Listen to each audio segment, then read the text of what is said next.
Have you ever witnessed brilliance disappear mid-symphony? A genius whose final note never faded because it was never played? This isn't fiction. This is the chilling true story of a man who vanished into silence, leaving behind only his violin, and a stage no one dares to stand on again. If you're drawn to unsolved mysteries, real-life disappearances, and the haunting echoes of lost genius, then this journey is for you. Like, share, and subscribe to stay tuned. Turn on that notification bell and watch until the very end. This case might change the way you hear music forever. The velvet curtains at the Gran Teatro di Firenze had just closed on a performance that critics would later call transcendent. But the man behind it would never be seen again. His name was Adrian Wexler, a 38-year-old violinist whose fingertips had been compared to silk brushing against the soul. Born in Prague and raised in the relentless world of classical performance, Adrian wasn't just talented, he was otherworldly. His music didn't simply move you, it haunted you. And on May 14, 2021, Adrian stepped off stage after his final encore and vanished. Not vanished like missed his flight, vanished like never walked out of the building. No surveillance footage, no exit logs, no goodbyes. His dressing room was untouched, except for one thing. His violin case was open, the instrument inside it missing. The only witness to see him last? A frazzled stagehand who swears he heard a single haunting note play behind the closed curtain, after the audience was gone and Adrian had supposedly left. But Adrian didn't leave. Not then. Not ever. The world reacts. The next morning, Adrian was expected to board a private flight to Paris for a charity gala. He didn't show. Calls to his phone went straight to voicemail. By noon, his manager had reported him missing. By nightfall, fans around the world lit candles, started Twitter threads, and uploaded past recordings under hashtags like #FindWexler and #EchoesOfAdrian. He was more than a violinist, he was a symbol, a global artist with an unmatched reputation and no apparent enemies. Theories flooded in. Did he run away? Was he abducted by a fan? Did he die backstage somehow, hidden in plain sight? But the strangest part? There was no panic from the orchestra staff. Just blank faces, robotic responses, and one chilling comment from the conductor, heard by a backstage reporter. Adrian never should have played that piece. What piece? A lesser-known composition, one Adrian had written himself, called Eighth Requiem. A slow, eerie performance that night was its world premiere. It was rumored to have been inspired by a dream Adrian had of his own funeral. Security footage showed Adrian arriving at the theater, warming up with his ensemble, greeting fans in the hallway with calm grace. He was in high spirits. But oddly, after the final performance, every backstage camera feeding into the system went black for exactly 6 minutes. When they resumed, Adrian was gone. The footage from the audience remained intact. It showed the ovation, the bow, the warm smile. Then Adrian walks slowly toward the back curtain. He never comes back. Police searched the theater thoroughly. No sign of forced exit. No blood. No signs of violence. His personal belongings, including his passport, wallet, and handwritten music scores, remained neatly in place. But the violin, the $2.3 million custom-made Amati heirloom he played since age 22, was missing. And so was he. Adrian was enigmatic even in life. He rarely gave interviews. He avoided the tabloids. He kept a close circle and had never been publicly linked to romantic partners. Colleagues described him as intensely private but profoundly kind. He'd once paid for a young prodigy's full tuition after overhearing the boy's mother talk about financial stress at a conservatory benefit. But in the weeks leading up to his disappearance, some began noticing changes. He was distracted. He stopped practicing obsessively. He spoke of having strange dreams and recurring nightmares involving shadows in the audience. He told his assistant cryptically, "Sometimes the music plays me, not the other way around." Could this have been a breakdown? Or something more premeditated? Clues left behind. Inside Adrian's leather-bound journal, one phrase was scribbled repeatedly. The final performance is never played to a crowd. Beneath it, a series of notes appeared to be coded messages. blending musical annotations with what some analysts believe are geographic coordinates. Others saw references to the Divine Comedy, a book Adrian allegedly read obsessively during his early career. Then there was the security feed blackout, exactly 6 minutes. Not 5, not 7, 6. And the strangest detail of all? The string quartet Adrian had played with that night didn't seem surprised. Not once did they ask where he went. In fact, they left silently, one by one, avoiding the media entirely. They've all since refused to speak publicly about the event. What happened in those final 6 minutes backstage? Why did the cameras go out? Why did Adrian choose to debut a self-composed funeral dirge that night, just before vanishing? And what did the conductor mean by saying he shouldn't have played that piece? The silence is growing, but the questions are only getting louder. What do you think happened to Adrian Vexler? Drop your theories in the comments. Like this video if the mystery gripped you. Subscribe as you continue watching as we explore a hidden feud, a stalker's obsession, and the violinist's chilling childhood revelation. And remember, sometimes the music doesn't fade. It vanishes. Adrian Vexler, the celebrated violinist, walked off stage after a mesmerizing world premiere of his self-composed piece, Eighth Requiem, and was never seen again. No signs of exit, no signs of struggle, just an empty dressing room and a missing violin. But now the mystery deepens. 2 days after Adrian's disappearance, Italian authorities quietly flew in a behavioral forensics team. Why? Because this wasn't the first time a Vexler had disappeared without explanation. In 1993, Adrian's mother, Sophia Vexler, herself a renowned operatic soprano, was found unconscious backstage in Prague after a performance. She never spoke again. For the remaining 27 years of her life, she remained in a catatonic state, eyes open, humming unintelligible melodies. No official cause of her collapse was ever determined. But records revealed something chilling. She, too, had just debuted a self-composed piece, one titled Elegy for the Living. Her last words? The audience wouldn't stop screaming, but no one made a sound. Adrian, only 10 at the time, had been in the audience. That night, he stopped speaking for 3 months. As investigators combed through Adrian's belongings, they discovered a second journal, one not listed in his travel logs. Hidden behind a false panel in his violin case, this diary was darker, cryptic, nearly manic in tone. Pages read like confessions or warnings. They listen when I play. They come closer when the tempo slows. I heard Mother's voice in the E string. I shouldn't have written the Requiem. It doesn't belong to me. It was never mine. And most haunting of all, the man in the 4th row is always there. No matter the country, no matter the stage, he never claps. When concert photos were reviewed, that claim held disturbing merit. In 10 different cities over the past year, a shadowy figure sat in the 4th row. Never photographed clearly, always dressed in black, and always gone by the time the lights came back on. A stalker? A hallucination? Or something else? Adrian's missing violin wasn't just any instrument. It was known as the Amati heirloom, a 17th century masterpiece with a grim backstory.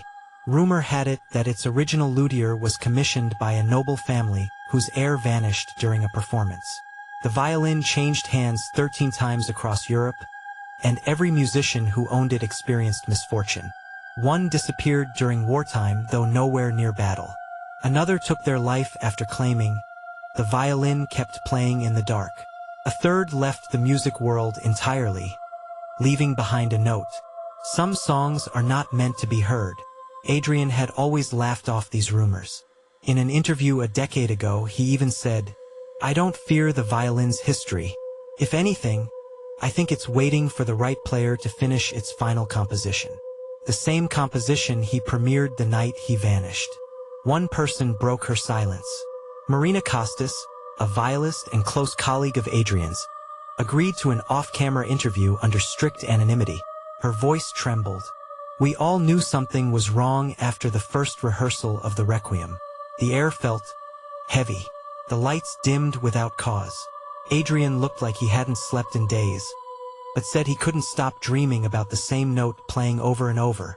She confessed that, before the final show, Adrian handed her a small envelope.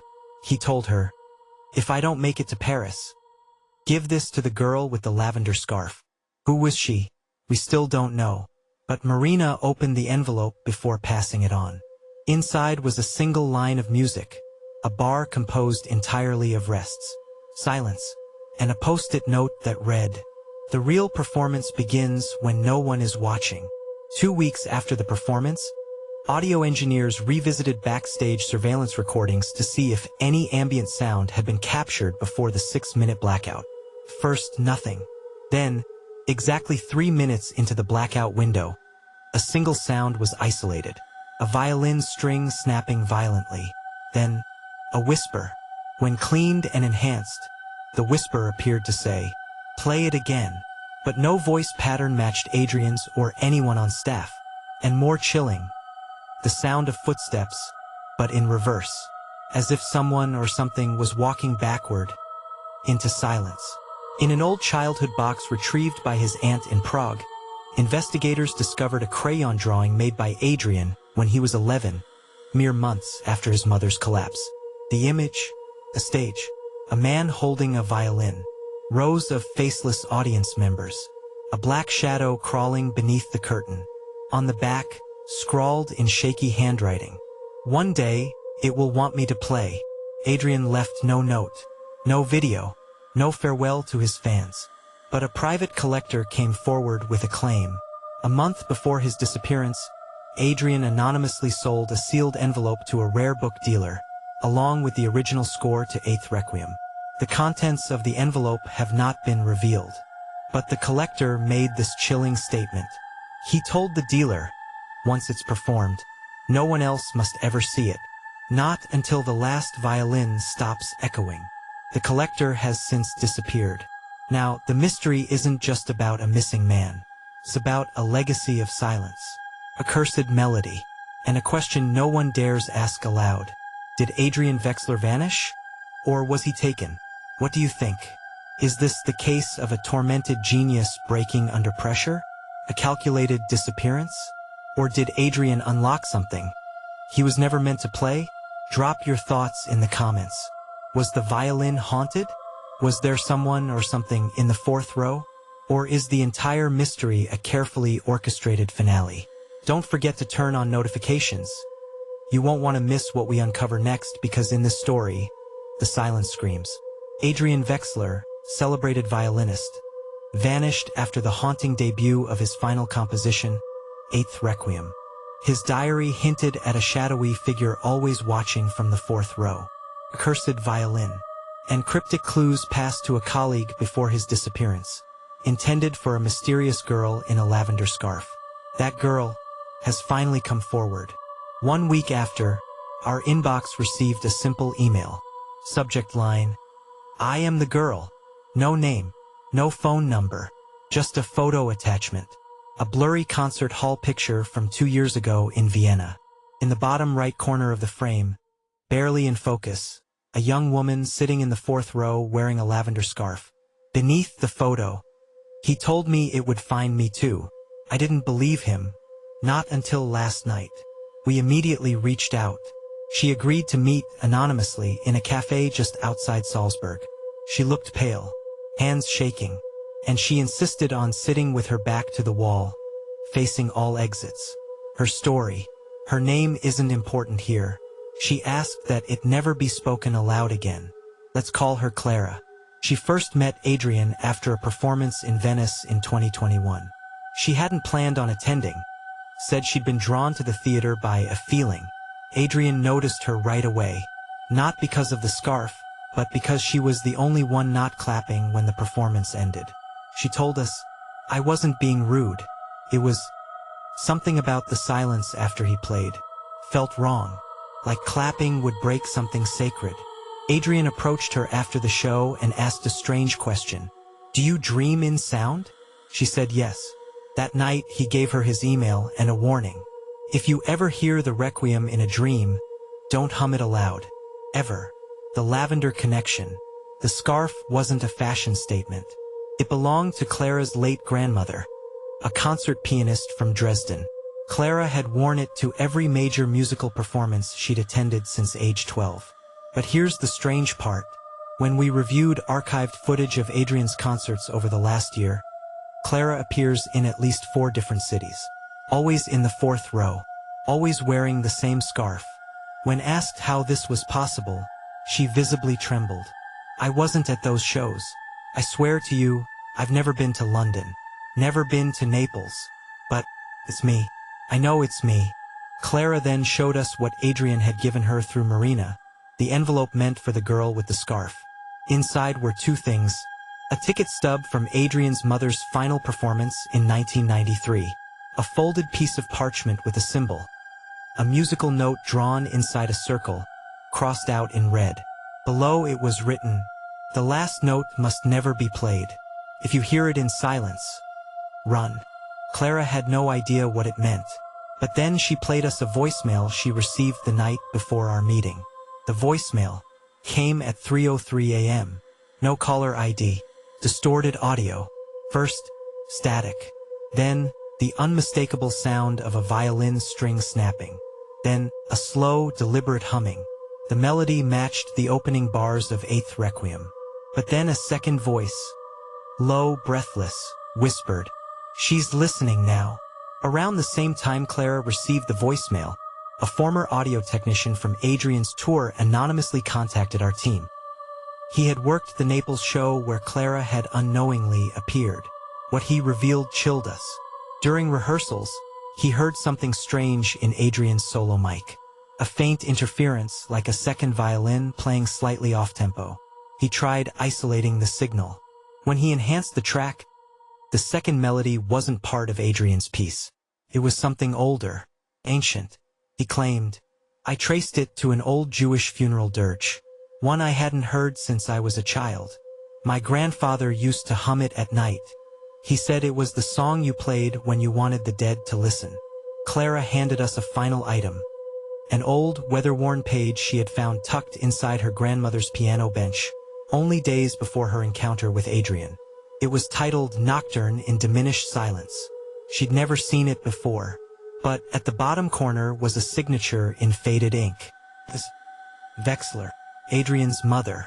The final 3 bars of the piece were smudged, almost burned, as if someone had tried to erase them, and over the last measure, scrawled in red, "Don't finish what she started." To close our meeting, Clara gave us a photograph she found slipped under her apartment door the morning of our interview. It was an image of her, sitting in a concert hall, hands folded, wearing the lavender scarf. The date on the back? August 14th, 2025. 2 weeks from now. She hasn't bought any concert tickets. But that night, Adrian is scheduled to be honored in a commemorative symphony in Berlin. She asked us, "If I'm there, and I don't remember going, who's sitting in my seat?" Now, we are left with more questions than ever. How did Clara appear at concerts she swears she never attended? What's the link between her grandmother's music and Adrian's final requiem? Who sent the voicemail? And why did they say she's listening now? What happens if someone does finish the cursed melody? What do you think is happening here? Is Clara somehow connected to the original curse? Are the performances being used to summon something? Or are we all part of a composition that's already been written? Continue watching this video if your heart skipped a beat. Berlin Philharmonic, August 14th. The concert hall buzzed with anticipation. On stage, a tribute to Adrian Wexler. His 8th requiem would close the night, a ghost's final bow. Backstage, Clara sat trembling. She had flown in anonymously, hidden behind tinted glasses, her lavender scarf tightly wrapped. The seat in the photo, row 4, seat 7, was already waiting for her. Security swept the venue. We had notified officials in advance, showing them the voicemail, the cryptic letters. They politely dismissed it as a fan's obsession. But we knew this wasn't fandom. This was a haunting 4/4 times. The concert began. The first symphony, Wexler's Waltz of Winter Ashes, played without incident. No interference, no echoes, no phantom melodies. Clara sat beside us, eyes locked on the stage. When the conductor finally introduced the final piece, Eighth Requiem, a cold air swept through the theater, though no vents had opened. Clara whispered, "It's starting." The violins came in soft, but something was wrong. Half the audience smiled. The other half began shifting uncomfortably in their seats. We later learned some people heard nothing unusual, just beautiful music, but others heard something deeper, a second melody, a whisper beneath the notes, like a sobbing child beneath a lullaby. Clara suddenly leaned forward, hand to her chest. "It's in the walls." At exactly the 15th measure, the moment Adrian vanished in Vienna, the lead violinist froze mid-note. His bow dropped. Then, he collapsed. The music screeched to a halt. Panic spread like fire through the hall. But Clara didn't move. She simply stood and walked toward the stage. "It needs to end," she whispered. We tried to stop her. Ushers stepped forward, but she was already climbing the stairs. And from the orchestra pit, the conductor handed her Adrian's violin.